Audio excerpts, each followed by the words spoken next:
वाशिम जिले के कामर गांव से एक चौंकाने वाली खबर सामने आ रही। यहाँ एक बंदर ने खेत में काम कर रहे किसान दंपति पर हमला कर दिया, जिसमें महिला और पुरुष दोनों गंभीर रूप से घायल हो गए। घटना के बाद गांव में दहशत का माहौल बना हुआ है। स्थानीय लोगों ने तुरंत वन विभाग को इसकी जानकारी दी। सूचना मिलते ही कारंजा वन विभाग की टीम मौके पर पहुंची और बंदर को पकड़ने के लिए रेस्क्यू ऑपरेशन शुरू किया गया।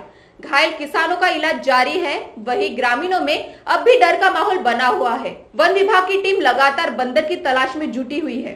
नमस्कार, आज रोजी 12 तारीख आज सकाळपासून वानरानं कामर गावातील 3 ते 4 व्यक्तींना चावा घेतला व त्यामुळे काही जणांना नाही सहन झालं, तर त्याकरिता आपण हे जे फॉरेस्ट ऑफिसर आहेत सर यांना फोन लावला की हे येऊन त्या वानरांना लवकरात लवकर पकडतील, हे मी अपेक्षा करतो।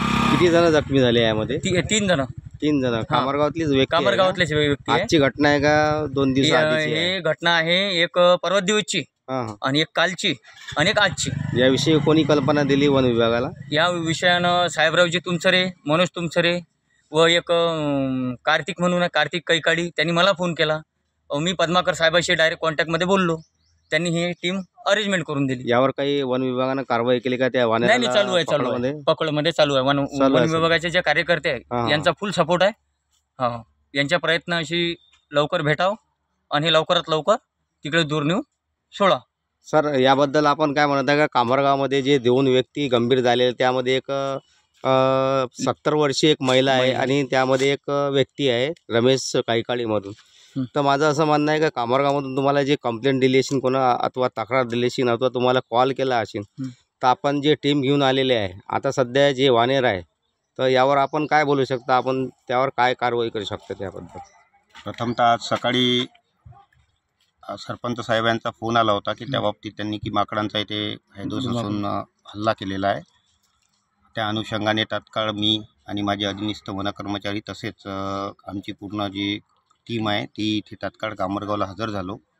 त्यानंतर त्या वानेर बहुधा कामरगाव गावात न मिळता आम्ही ते तिथे निघून गेलेले असल्याचं माहिती झाल्यानुसार त्याचा शोध घेतला।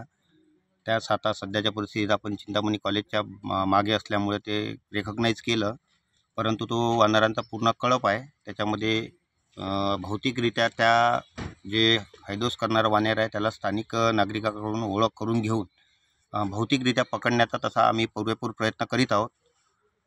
तथापि त्याचं जर भौतिकरित्या पकडणं शक्य नाही झालंच तर आम्ही RRU टीम अमरावतीलाही इथे पाचारण करण्याचा प्रयत्न करेल, तसेच इथे पिंजरा लावण्याचंही काम करेल। जे जखमी झालेले आहेत त्यांच्या बाबतीत मी स्वतः त्यांना भेट घेऊन त्यांचं सांत्वन देखील केलेलं आहे आणि पूर्ण मी कामरगाव वासियांना पूर्ण नागरिकांना मी आवाहन करू इच्छितो की वनविभागास आपल्या वयोवृद्ध आणि बालगोपाल यांना सध्या हा माकडाचा जो चावा घेण्याचा प्रकार चालू आहे त्यामुळे थोडंसं सतर्क ठेवून सुरक्षित ठेवावं। शक्य झाल्यास मी तर वनविभागाचा पूर्ण प्रयत्न करून त्यास पकडण्याचा प्रयत्न करू, तोपर्यंत तरी संपूर्ण कामरगाव वासियांनी आम्हाला सहकार्य करावं। त्यांचं तसं सहकार्य सकाळपासून सर्वांचं इथं लाभलेलं आहे, असं सहकार्य त्यांचं राहावं ही अपेक्षा करतो। कारंजा वाशिम से नरेंद्र बोरकर की रिपोर्ट, NTV 24 नागपुर।